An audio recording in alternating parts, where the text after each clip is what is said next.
Aha, ya Allah, başlayaq. Deməli, keçən dərs PIP mətnini işlədik. Bax, bu necə mətn idi? Bədii mətn. Dedik ki, bədii mətnlərdə bir sujet xətti olur. Yəni, sujet xətti nədir? Yəni, hadisələrin inkişafı. Hadisələr başlayır. Ondan sonra, bax, qoy qələm götürüm, göstərim sizə. Bu formada sizə göstərmişdim də, dağ kimi sanki. Burada hadisələr başlayırdı. Hadisələrin başlanması. Sonra sanki dağı yuxarı qalxıb. Burada nə idi? Ziddiyyətlərin yaranması. Artıq hər hansısa bir ziddiyyət yaranır. Sonra bax bu yuxarı olur zirvə. Həm də kulminasiya da deyirlər buna, kulminasiya nöqtəsi. Yəni ən belə deyək də bu sujet xəttinin ən yüksək hissəsidir. Sanki dağın başıdır bura belə deyək. Ondan sonra başlayır hadisələr açılır. Yəni ziddiyyətlərin açılması. Ha, bizə də bunu qəbul eləyək. Aha. Ziddiyyətlərin açılması və ondan sonra nə olur? Son. Deməli, hadisələr bitir. Bax, bunu mətnimizlə necə əlaqələndirə bilər? Məsələn, sujet xətti ilə. Bax, bu mətndə necə idi? Hadisələr başladı ki, məktəbdən qayıdırdılar. Sonra yolun qırağında quş səsi gəldi. Yaxınlaşdılar ki, bir quş var. Görürsə, ondan sonra başlayır hadisələr inkişaf eləməyə. Deməli, quşa qulluq eləyirlər, qanadını sarıyırlar, sağaldırlar. Artıq zirvə nöqtəyə çatır ki, artıq quş uçur gedir. Bunlar həsrətdə qalırlar. Ondan sonra yavaş-yavaş hasara açılır, quş qayıdır gəlir, sanki ona, yəni deyir, sanki ona təşəkkür edirlər də, belə deyir. Quş gəlmiş ki, onlara çox sağ ol desin, təşəkkür eləsin. Bax, bu nədir? Bu sujet xəttidir.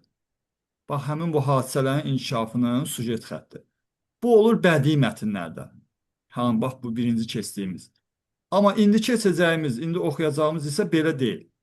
Yəni, iki dənə mətnimiz olur. Bu formada olmur. Ömər, sən orada ol, mən dərs keçirəm. Oldu.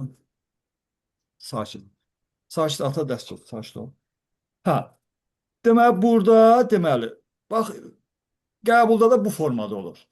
Yəni, biri bədii mətn olur, bir də qeyri-bədii mətn, yəni informativ və ya publisistika, belə. Yəni, həm 9-da, həm də 11-də. Yəni, sadəcə 11-ci sinifdə bir əlavə üslubları olur. Üslublar artırılır. Onlar da ki, elə çətin deyil. Məsələn, yuxarı siniflərdə keçəcəksiniz. Məsələn, bədii üslub var, elmi üslub var, məişət üslubu, publisistik üslub, rəsmi, işgüzar. Yəni, o üslublardan düşür. Bir də sual tipində fərq olur, dediyim kimi. 11-ci sinifdə 5 qapalı olur, 5 açıq hər mətndən. 5 Bəli, qapalı, 5 müəllim. açıq, 10 dənə də ümumiyyətlə qapalı sual olur, qrammatika sualı. Eləcə də 9-cu sinifdə də eyni qaydadadır. 9-cu sinifdə də yenə sadəcə olaraq 10 sual eyni qaydadadır. Yəni qrammatika sualları 11-də də 10 olur, 9-da da. Sadəcə o mətn sualları 9-cu sinifdə 8-i qapalı, 2-si açıq, amma 11-də isə 5-i qapalı, 5-i açıq. Yəni açıq sualların sayı çoxalır belə deyək. İndi onu da keçən dəfə sizə göstərdim, yəni meyarları necə açıq suallar işləyir. Eləcə də fərq yoxdur da. Aşağı sinifdən də, lap ibtidaidən başlayaraq mətn testləri işləyirsiniz yoxsa da. Lap 5, 6, 7, 8 mütləq summativlərdə ən azı 5 sual mətndən düşür. Və həmçinin də yəni son illər onu artırıblar. Yəni belə deyək, qrammatika suallarını nisbətdə mətn sualları daha çoxdur. Məsələn, adicə görürsünüz, uşaqlar siz çıxın bayıla. Adicə görürsünüz ki, məsələn, uşaqlar, belə deyək, bizdə dəqiqə bunları qəbul edeyim. Hə. Deməli, adicə monitorinq keçiləndə də görürsünüz ki, monitorinqdə də yenə çoxsu demək olar ki, mətn sualları. Demək olar ki, qrammatika suallarının çox az. Heç elə hissələrdə var ki, ümumiyyətlə olmur bəzi monitorinqlarda. Aha. Dediyim kimi, bax bu bədii mətni işləmə formasını sizə izah elədim. Sanki belə deyək, onu oxuyanda bir kino lenti kimi gözümüzün qarşısına gətiririk və özümüzü orada hiss eləyirik, hadisələrin iştirakçısı kimi. Sanki biz də oradayıq. Necə quşu gördük, ona yardım elədik, qulluq elədik. Sanki biz onu eləyirik. Yəni bu formada olanda bax keçən dəfə işləyəndə özünüz də gördünüz. Yəni çox rahatlıqla sualları tapa bilirik. Çünki sanki özümüzü də orada hiss eləyirik deyənə, sual qarşımıza gələndə həmən bilirik. Yəni ki, bu belə bir hadisə oldu, olmadı, belə situasiya baş verdi, vermədi. Aha. Amma bugünkü mətni necə işləyəcək? İnşallah onun qaydasını izah eləyəcəm. Deməli, bizə dəqiqə. Bax, bədii mətnlər belə işləyir bu formada. Amma bu ikinci mətnimiz isə qeyri-bədii mətndir.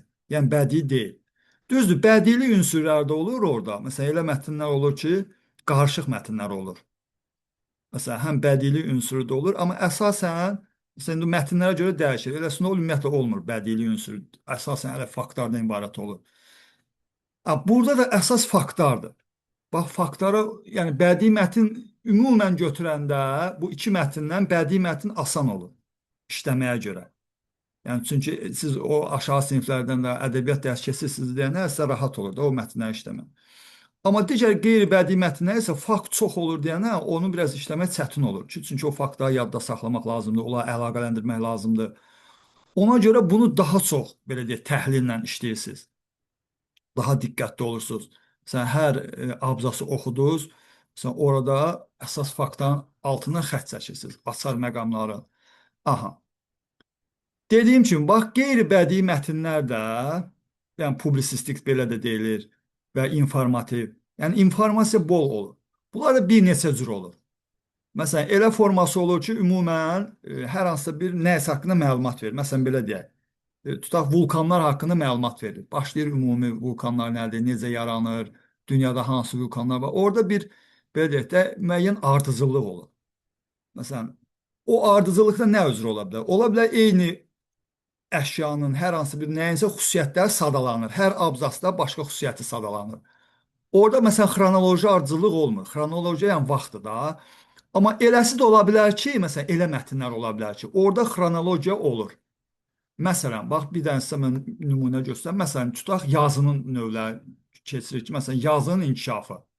Yazı necə oldu, yarandı məsələn. Hə, bax burada məsələn xronologiya ola bilir. Məsələn, deyirik ki, qədimdən məsələn, lap qədim zamanda necə olmuşdu? Daşların üzərinə yazırdılar. Daş yazılar, məsələn, indi bizdə Qobustanda da var. Onların üzərinə, burada görünür ha kim yazır. Orada oyun çıxartmıyor uşaqlar. Kimdə ona yazır deməli? Aha. Bax, lap qədim zamandan deməli daş yazılar idi. Sonra nə oldu? Məsələn, biraz inkişaf elədi. Keçdilər papirusun üzərində və yaxud Misirdə gil lövhələrin üzərinə yazırdılar. Sonra biraz da inkişaf elədi. Məsələn, dərinin üzərinə yazırdılar. Perqament deyirlər də. Sonra biraz da inkişaf elədi, məsələn, ipək, dəri. Ondan sonra artıq kağız kəşf olundu və müasir dövrə gəldiyimiz hansı ki müasir dövrdə var, o formaya yaxınlaşdı. Eləcə də formalar da başqa cür olub. Məsələn, lap qədimdə heroqliflər olub. O da çətin olub da belə deyək, heroqliflərin sayı çox olub. Amma sonra inkişaf gedib, birincinə deyirlər əşyavi yazdı, yəni əşyalardan istifadə ediblər. O müasir dövrümüzdə necədir? Məsələn, bir sərsi bir hərf əvəz eləyir. Yəni bu cür, məsələn, belə mətn olanda artıq burada nə olur? Bir xronologiya olur. Çünki qədim dövrdən başladı, daşların, gillərin üzərinə, dərinin. Görürsünüz, hər abzasda müəyyən xüsusiyyətləri izah elədi. Bax, belə mətnlər deyirlər, izah edici mətn. İzah eləyir nəyinsə. Və yaxud başqa cür necə ola bilər? Keçən dəfə sizə demişdim, məsələn, bizə dəqiqə uşaqlar.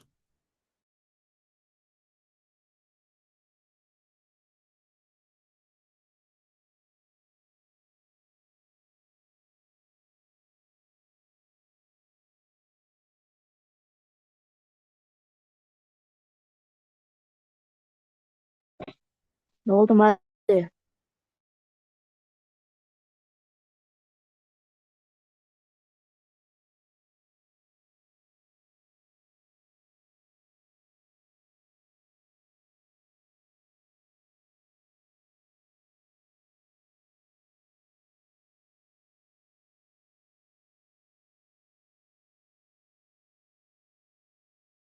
Aha, deməli, bizə dəqiqə, hə. Deməli, olur, bunlar oldu nə? İzah edici mətn. Yəni, nəyinsə izahı verir. Sonra demişdik nə? Argumentativ mətn. Keçən həftə sizə göstərmişdim. Məsələn, iddia, fakt.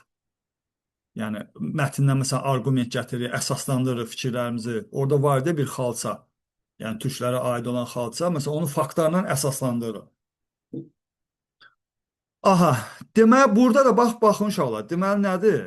Deməli, burada görürsünüz, əjdahalar əslində olubmu? Görürsünüz, sualdır. Artıq buradan bilirik ki, artıq mətndə nəydən danışılacaq. Yəni həqiqətən əjdahalar olubmu? Yəni bunu faktlarla əsaslandırmalıdır, məsələn, arqumentlər gətirməlidir. Bax indi mətni oxuyanda da özümüz görəcəyik.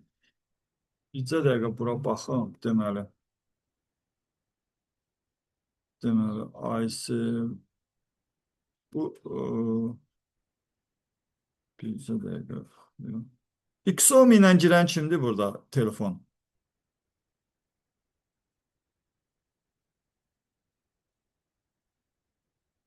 Xiaomi ilə girən kimdir? Ben müəllim ne olur ki? Ha, Vüsal sənsən? Müəllim. Aha, yaxşı, yaxşı. Bircə dəqiqə. Ömər, yaxşı, gedin bayra. Bayra çıxın, dərs keçirəm, səs salmayın. Ha, bizə dəqiqə C-dən Nadin uşaqlar var, dedim bəlkə qoşulub. Nəsə burada yazılar yazır. Hə, yaxşı. Deməli uşaqlar, aha, davam edirik. Deməli, əjdahalar əslində olubmu? Aha, bax indi buradan görürsünüz sualdır əslində. Yəni sual bizdən soruşur ki, yəni belə, bizə dəqiqə deməli, ha. İndi mətni oxuyuruq və mətnini oxuduqca indi bir-birinizə izah edəcəm. Bilirsən, hər abzasda nələrə fikir verməliyik, hansı məqamlara diqqət eləməliyik. Aha, başlayaq, ya Allah. Dəhşətli əjdaha planetimizin bütün güşələrində yaşayan xalqların nağıl və əfsanələrində mövcud olan bir personajdır. Bax, keçən dəfə sizə izah eləmişdim uşaqlar. Gördünüz, bax, burada personaj sözünün görürsünüz, şrifti fərqlidir. Deməli, buna aid nəsə sual olacaq. Həm də görürsünüz, üstündə də rəqəm yazılıb. Sizdə personaj nədir?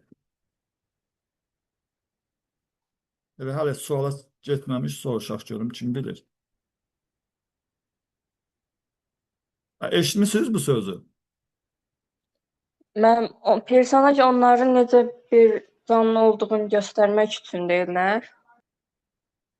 Aha, ümumiyyətlə bu sözü eşitmişsiniz, personaj. Aha. Yəni nə, öz sözlərinizlə, bax demişdim sizə, gördünüz tapa bilmirsiniz. Mətndən, o mətndəki kontekstə görə, məsələn, oradakı izaha görə bilirsiniz ki, bu nə ola bilər? Məsələn, nağıl və əfsanələrdə nə ola bilər məsələn? Çünki bu ədəbiyyatla biraz əlaqəlidir. Yəni, onunla əlaqələndirib tapa bilərsiniz əslində.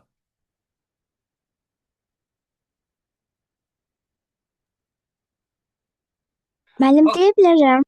Aha, de görüm. Hadisələrin obrazdır və ya iştirakçıdır. Aha, bax deməli əjdaha Uydurma planetimizin ola bilər. bütün cüşən xalqların nağıl və əfsanədə nə ola bilər? Bu ədəbiyyat janrıdır da. Biz ki şifahi xalq ədəbiyyatı, ümumiyyətlə ədəbiyyat iki yerə bölünür. Yazılı ədəbiyyat, şifahi ədəbiyyat, hər birinin janrları var. Bu da nağıl, əfsanə, şifahi ədəbiyyat janrında orada olan personaj, yəni surət, obraz, bəli. Obrazlar, surətlər, aha. Deməli, bu dünya xalqlarının çoxsunda var deməli. Bütün cüşəndə yaşayan xalqların nağıl və əfsanədə mövcud olmuşdur. Aha. Əjdahaları təsvir edəndə nəhəng, ilana bənzər, dəhşətli məxluqlar qiyafəsində çəkirlər. Nə formada? Deməli, böyük, ilana bənzər, dəhşətli məxluqlar qiyafəsində çəkirlər ki, görkəmlərindən adamın canına üşütmə düşür. Bax, burada da həmçinin görürsünüz, qara şriftlə verilir. Canına üşütmə düşmək nədir əslində? Qorxmaq. Aha, frazoloji birləşmədir. Keçən dəfə izah eləmişdim, sözün məcazi mənasını izah edəndə sizə dedim. Yəni ki, məcazili həmçinin frazoloji birləşmələrdə olur. Frazoloji birləşmələr sabit söz birləşmələri. Sabit nədir? Yəni dəyişməyən. Sərbəst söz birləşmələri nədir? Dəyişən. Məsələn, ağacın yarpağı, ağacın budağı, ağacın kökü, görürsünüz dəyişir. Sərbəstdir. Amma frazoloji birləşmələr isə dəyişə bilməz. Adamın canına üşütmə sözün başqa nə ilənsə əvəz eləsin, artıq o frazoloji birləşmə olmayacaq. Yəni sabitdir ona görə, hazır qəlib formasında olur.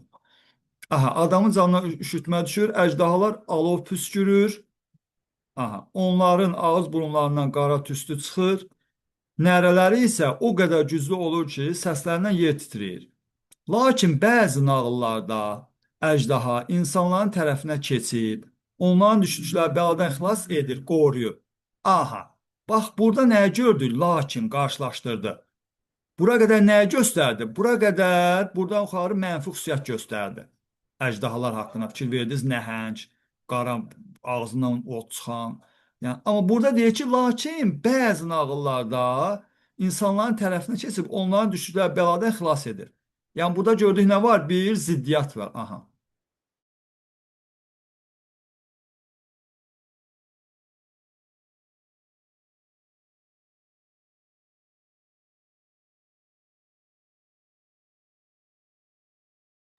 Ha, bax, bu məqama diqqət edirik.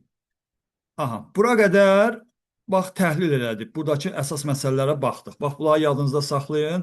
Bir də keçən dəfə sizə demişdim, yəni işləmə formalarından. İndi bax görürsüz, bu dəfə suallara heç baxmadıq. Yəni hər dəfə fərqli üslublarla işləyirik ki, yəni siz özünüz də görəsiniz ki, necə olur. Yəni keçən dəfə birinci suallara baxdıq, oxuduq, amma bu dəfə görürsüz birbaşa mətnə keçdik. Yəni birinci özümüz təhlil eləyək, ondan sonra baxaq ki, bizim elədiyimiz təhlillərdən nə var orada? O suallara uyğun nəsə varmı? Aha. Buranı da oxuduq. Sonra keçirik bu hissəyə. Aha. Demək, bircə dəqiqə, buradan baxım görüm, bəlkə gözləmədə kimsə olar. Aha, yaxşı. Qədim Yunan miflərindən, bəs mif nə idi? Göz burada da işarə qoyulub. Müəllim, mif təbiət hadisələri, qəhrəmanlar haqqında qədim xalq təsəvvürlərinə əsaslanan Mif, hekayədir. aha, yəni əfsanə. Əfsanə uşaqlar, əsatir, əfsanə, mif, mifologiya deyirlər də, mifologiya. Yəni belə deyək də, hardasa doğru ilə səsləşməyən, belə deyək, indiki dövrlə müqayisədə biz onu belə deyək də, yalan hesab edirik. Deməsə, ay belə, insanlar o dövrdə olan miflər nədir? Mifologiya deyirlər buna ümumiyyətlə termin olaraq. O mifologiyada hər bir xalqın öz mifologiyası var. Sən bizdə ən çox nədir? Məsələn, Məlik Məmmədin nağılı, Ağ Dünya, Qara Dünya, nəm quşun qanadını yandırdı, həmin o tez ona köməyə gəldi. Yəni belə şey, bax bunlar nədir? Mifik təsvirlər, mifik obrazlar, məsələn, Təpəgöz var, əjdahalar var. Yəni bax bunlar mifologiyadır uşaqlar. Ümumən mifologiya gedib də mifik obrazlar. Miflər də yəni əfsanələr, əsatirlər, müasir insan ağlı ilə uyğun gəlməyən hadisələr. Bax bunlar. Aha. Qədim Yunan miflərindən birindəki əjdaha 9 başlı hidranın şöhrəti geniş. İndi burada da nöqtə-nöqtə qoyulub. Görürsüz, burada da sualımız olacaq. Aha. Bax, bunu da bax, burada biz faktları keçən fəslə demişdim, bax uşaqlar. Fakt olaraq nəyə götürə bilərəm? Bax, bunu, Yunan mifləri. Sonra, əjdaha nə olub? 9 başlı əjdaha. Məsələn, düşünsək ki, 9 başlı əjdahanın adı nə idi məsələn? Da Hidra. Da adı Hidradır. Və Hidra yazar ki, orada məsələn qədim məsələn Misir əfsanələrində var idi. Amma Yunan əfsanə. Bax, ona görə dediyim kimi, bax bu publisistik mətnlərdə biraz daha diqqətli oluruq. Çünki bədii mətnlər dediyim kimi rahat olur da. Sanki özümüz orada iştirak eləmiş kimi hiss edirik, gözümüzü qalan gətiririk. Elə çətin olmur ümumən. Amma bu mətnlər də çətin olmur. Əslində, məsələn, analiz eləsək daha rahat olur. Sadəcə olaraq daha çox fakt olur deyənə burada, onları hamısını bir-bir analiz edib yadda saxlamalıyıq. Aha. Demək, amma dediyim kimi suallara baxıb oxuyanda o daha rahat olur. Yəni bu formada sadəcə mən bu qayda ilə də oxuyuram ki, yəni mətni necə analiz edilir, necə təhlil edilir, onu da öyrənəsiniz. Aha. Deməli bildik ki, Yunan miflərində 9 başlı əjdaha adı nə oldu? Hidra. O Herakl tərəfindən öldürülənə də saysız hesabsız gözəl qızın qənimi idi. Deməli həmin Hidranı Herakl öldürüb. Deməli həmin əjdahanın da xüsusiyyəti nə olub? Yəni gözəl qızları belə deyək də öldürülmüş. Aha. Qədim Yunanların təsvir etdiyi başqa bir ağzından od püskürən dəhşətli məxluq Ximera idi. Bax, burada da eyni Yunan idi, yenə Yunandı, bax.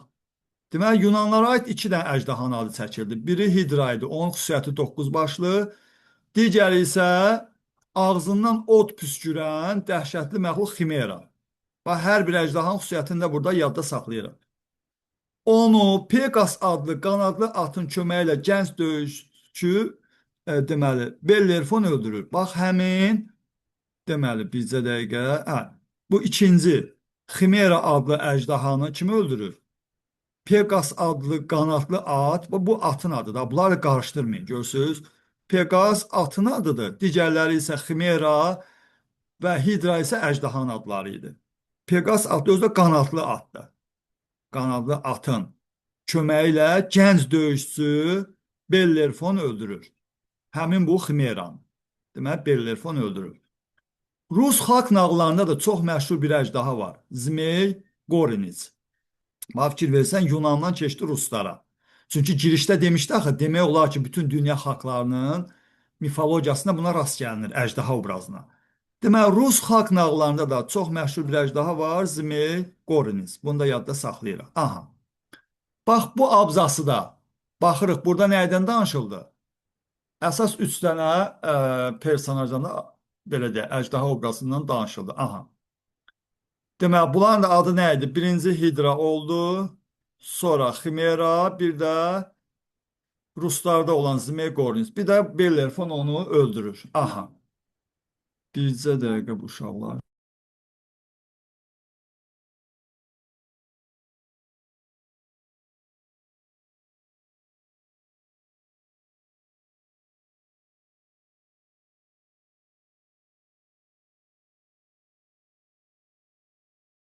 Aha. Bax, bu abzasda da əsas deməli, fikirlərimiz bunlar o. Ha, qoy bir dəqiqə bunu qəbul edeyim. Aysə çıxmışdı deyəsən. Ha, yaxşı. Bunu silək, deməli, uşaqlar. Bax, görürsünüz, adca bir dənə abzasda nə qədər informasiya var. Çünki bu informativ mətndir. Aha. Bax, burada da həmçinin baxın, Rum rəqəmi ilə qarşısına işarələr qoyulub. Yəni, bunlara aid də sualımız olacaq. Diqqətli oluruq. Baxın, hə. İndi keçir növbəti. Əfsanəvi əjdahaların çoxu saysız-hesabsız sərvətlərin keşiyində dururdu. Azərbaycan nağılına, hə, fikir verirsiniz, artıq keçdi Azərbaycana. Bax, burada da bir görürsünüz, məzmun ardıcılığı var. Görürsünüz, müxtəlif xalqlar sonra keçir öz Azərbaycana, bizim mifologiyamızda olan əjdahalar. Azərbaycan nağıllarındakı əjdahalar adətən çayın qabağını kəsib, xalqdan istədiyini alırdı. Qızıl qoyun dərisini isə başqa bir nəhəng, yüz gözlü əjdaha qoruyurdu. Aha. Mən adətən bizim nağıllarımızda çayın qabağını kəsib nə istəyirdi? Müəyyən bac-xərəc alırdı da, belə deyək, xalqdan, insanlardan. Burada da deyir ki, qızıl qoyun dərisini isə başqa bir nəhəng, yüz gözlü əjdaha qoruyurdu. Deməli, yüz gözlü əjdaha nəyə qoruyurdu? Qızıl qoyun dərisini. Bax, bunu fakt olaraq yadda saxlayırıq. Əjdahalar bir qayda olaraq nağıllarda şər qüvvələrin bir aləti kimi təsvir olunmuşdur. Bax, görürsünüz, bir qayda olaraq. Bir qayda olaraq deyir, ha. Göz altından da xətt çəkib. Bax, bu sual olacaq mətnimizdə. Demək, xətt çəkilibsə, fərqli şriftsə, qarşısında müəyyən işarə varsa, demək, ona aid sual olacaq. Bax, bunu da diqqətindən yadımızda saxlayırıq. Demək, bu abzasda da nədən danışıldı? Keçdi bizim Azərbaycan nağıllarındakı əjdahalar. Adətən bu əjdahalar çayın qabağını kəsib insanlarda nəzir tələb edirdi. Bir də qızıl qoyun dərisini qoruyan əjdaha da yüz gözlü əjdaha idi. Aha. Sonra keçirik növbəti. Aha, bizcə dəqiqə növbəti abzasımız. Qədim zamanlarda aha, bizcə dəqiqə bunu da qəbul edək. Hə. Qədim zamanlarda döyüşçülər əjdaha şəkillərini qalxanların üzərinə çəkirdilər ki, düşmənlərin canlarına qorxu salsınlar. Qeyd etmək lazımdır ki, insanlar bəzən əjdahaların reallığına həqiqətən inanırdılar. Kolumba qədərki dənizçilər, Kolumbu tanıyırsınız da, Kristofor Kolumb, Amerika. Salamünaleyküm müəllim. Aha, bəli. Bu dünya səyyahları olub. Yəni, bu haqda bilirsiniz, coğrafiyadan keçmişsiniz. Kolumba qədərki dənizçilər tanımadıkları okeanlara, burada da okean sözünə üstünə rəqəm qoyulub. Bu da nə, okean nədir uşaqlar? Görün, digər fənləri necə oxursunuz? Okean dünyada ən böyük su hövzəsidir. Məsələn, okean, dəniz, göl, bilirsiniz də okeanlar. Hansı okeanlar var məsələn? Sakit okean, Atlantik okeanı, Hind okeanı. Aha. Ən böyüyü hansıdır? Ən böyük okean. Sakit okean. Sakit okean. Düzdür. O sakit okean həqiqətən sakitdir, yoxsa niyə adını sakit okean qoyublar? Yəni keçmişdə elə biliblər sakitdir oradan keçəndə. Düzdür. Ondan Amma sonra əslində sakitdir, bəli. Yaxşı, bilirsiniz, maşallah. Deməli, həmin okeanlara səfər etməkdən ona görə çəkinirdilər ki, suyun dərinliklərində gəmiləri uda bilən, quyruğunun hərəkəti ilə dəhşətli dalğalar qaldıra bilən nəhənglərin yaşadığına inanırdılar. Aha. Burada da həmçinin əsas iki məlumata xüsusilə diqqət elədi. Buradakı məsələn əjdahaların şəklini çəkirlər, döyüşçülər. Birisi də qalxan olur. Bu formada qalxan olurdu, yumruq qola keçirirdilər ki, qılıncla vuranda bu qalxan onu qorusun. Aha, qarşısını alsın. Qılınc qalxan idi əsas döyüşçülərin əsas silahı. Aha, sonra deməli, bizcə saniyə uşaqlar, bir dəqiqə gözləyin.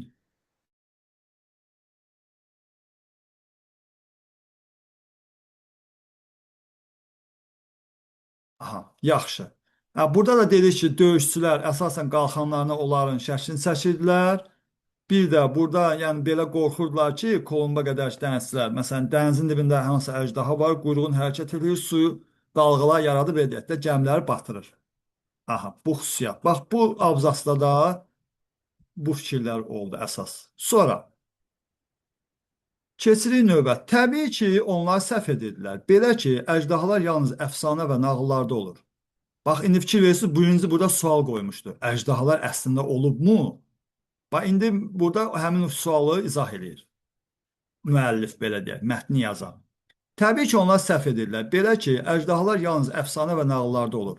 Yaxşı, bəs onda niyə insanlar əsrlər boyu onları real varlıq sayıb? Mümkün izahların biri budur ki, bir zamanlar yer üzündə həqiqətən nəhəng yırtıcı vəhşi məxluqlar yaşayıb. Onların ən dəhşətləri dinozavrlar ailəsinə aid, lakin bu məxluqlar yer üzündə insan yaranırdaş məhv olmuşdu. Amma ola bilər ki, mağara adamların vaxtında yer kürəsində müxtəlif nəhəng sürünənlər hələ də qalardı və nağıllardakı əjdahların həyatdakı real prototipi elə onlar olub. Prototip də nədir? Aha. İndi buna aid Görünüşü olacaq. nədir? Yox. Əsərin prototipi ədəbiyyatda bunu keçirir. Məsələn, belə deyək, hər hansı şair yazısı əsəri yazanda sanki orada kimisə prototipini yaradır. Məsələn, Mirzə Əkbərin Sabirin. Bax, əsərində onu canlandırıb. Aha, bax burada da uşaqlar, yəni burada deyir ki, əslində belə məxluqlar indi də var da, bilirsiniz ki, ağzını tutaq dənizin dibində elə balıqlar var ki, məsələn, elektrik buraxır və ya işığı var. Yəni Allah Taala müxtəlif məxluqlar yaradıb da. Məsələn, o qədər fərqli olub ki, bizdən əvvəldə çox məxluqlar olub. İndi olar bilirsinizdə dinozavrlar, tirnozavrlar, nə bilim, qədim o hansı heyvanlar var, böyük olublar həqiqətən. İndi onların skeletləri çıxır. Yəni fərqli canlılar ola bilsin olub. Ümumiyyətlə müxtəlif, bəli, belə deyək, versiyalar var alimlər tərəfindən. Ümumiyyətlə ki, bu necə olub məsələn? Məsələn, və yaxud deyirlər ki, insanlar əvvəl nağıllarda deyirdilər ki, məsələn, uçan xalça, danışan sandıq, məsələn. Bunu iki cür izah edirlər. Bir variant bu dediyi ki, bəzən həqiqətən əvvəl sivilizasiya bundan da yüksək səviyyə gəlib çatıb. Necə ki, indi biz deyirik, məsələn də elektronika, texnologiya o qədər inkişaf edib ki, əvvəl bundan da yüksək səviyyə çatıb, amma yenə yox olub. Yəni sanki yenə sıfırdan başlayıb. Və buna ola bilsin ki, deyir, insanların müəyyən yaddaşına qalır və əvvəlki insanlardan eşidiblər, nəsə belə. Bir variant da deyirlər ki, ümumiyyətlə, məsələn, hansı ki, insanların təxəyyülüdür. Məsələn, insanlar fikirləşirlər ki, məsələn, uçmaq nə gözəl olardı, uçmaq istəyirlər. Gözü keçmişsiniz, məsələn, tarixdən, müəyyən fənlərdən ki, məsələn, qanatlar düzəliblər, yavaş-yavaş hava balonu, müəyyən müddət, axırda, məsələn, görürsünüz, təyyarə kəşf olunub. Və ya həmçində danışmaq, fikirləşirlər ki, buradan səsi necə ötürə bilərik biz. Yəni, əvvəlcə o təxəyyüllərində formalaşıb, ondan sonra onu reallığa çeviriblər. Aha. Yaxşı, bax, ümumi mətnimizi gördünüz. Bax, hamısını analiz elədi. İndi keçək suallarımıza. Yaxşı. Bax, 21-ə baxaq. Bax, bu nədir? Bax, keçən və sizə yalnızları demişdim. Bax, uşaqlar, bunun məntiqi nədir? Bu cür, bax, son illər belə cədvəl sualların sayını çoxaldıblar. Doğru nə demək, uşaqlar? Bura bir dənə plus qoyursunuz. Yəni, bu doğrudur. Burada bir dənə minus. Deməli, bu da yanlışdır. Deməli, doğrudan doğru, yanlışdan yanlış. İndi bir dənə siz özünüz bir dənə bu suala baxın, özlüyüzdə. Bir dənə siz tapın, mən indi sizə izah edəcəm bunu. 5 dəqiqə.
Müəllim 2 ilə 3 deyirəm. Müəllim, B variantı ola bilər.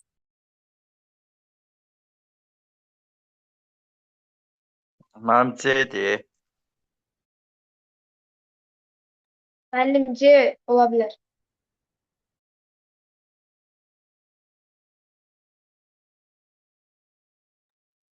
Müəllim C 2 ilə 3.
Müəllim nə oldu?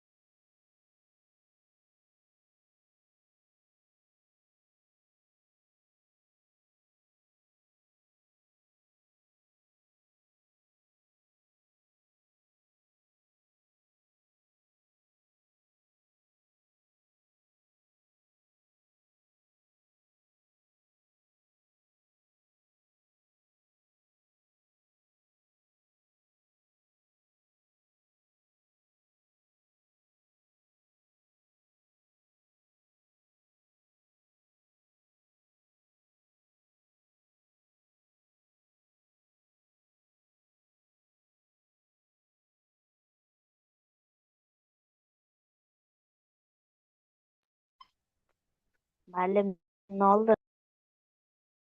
Bizə dəqiqə uşaqlar. Bizə saniyə. Hə. Baxdınız siz cavablara. Aha, bax burada, bax bu məntiqi nədir uşaqlar? Bax, doğrudan, bax indi necə olacaq? Məsələn, bir doğrudursa, belə deyək, amma hələ mən demirəm, ha, doğrudur, yanlışdır. Məsələn, doğrudan doğrudursa, məsələn, bunu götürəcəm. Ona görə bu formada sizdə işləyim. Buna tutaq qarşısına mənfi qoyuram. Görürsünüz, burada üstəgəl, burada çıx. Demək, uyğun gəlmədi. Demək, bunu götürməyəcəm. Demək, doğrudan doğrunu indi yanlışda necə olacaq? Baxın. Yanlışda da tutaq, bu 3 tutaq doğrudur. Bunlar birinci bax yuxarı bu işarəni qoyub, bunlar işləyirik. İndi baxırıq. Yanlış, bu doğru. Baxma ki, doğrudur, bu yanlışdır axı. Yanlışdan doğru yanlışdır, götürməyəcəm. Mənə yanlışdan yanlış lazımdır. Yəni bu ikisinin də işarəsi eyni olmalıdır. Yanlışdan yanlış doğrudur burada. Başa düşdünüz? Doğrudan doğru, yanlışdan yanlış. Əgər uyğun fikirləri deyirsə, ha, uşaqlar, bax diqqətli olun. Uyğun fikirləri deyirsə, doğrudan doğrunu götürəcəm. Yanlışdan da yanlışı. Birdən əksindəsə, desə ki, uyğunsuzluğu tapın. Uyğunsuzluq, onda əksi olacaq. Doğrudan yanlışı götürəcəm, yanlışdan doğrunu. Sanki burada plussa minusu götürəcəm, minussa plusu götürəcəm. Bax bu qaydada. Aha. İndi hansı cavabı tapmısınız siz? Mənim 2 ilə 3 C. C müəllim. variant müəllim. Müəllim, B variantı. Müəllim C. Bir deyinsiz, hə? Aha. Sonra B variantı. Yaxşı, sonra hansı variantlar var? Bircə saniyə bizə dəqiq izah edirəm nədir?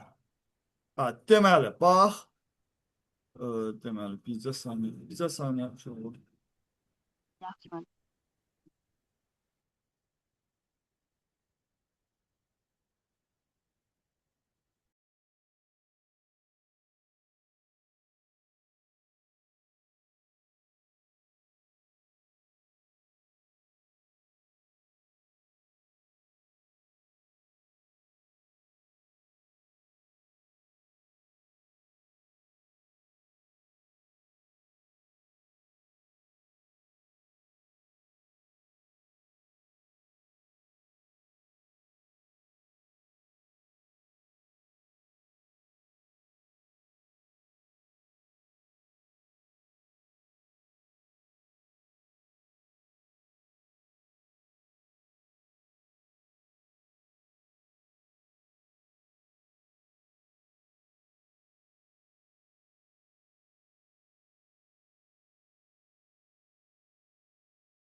Yaxşı.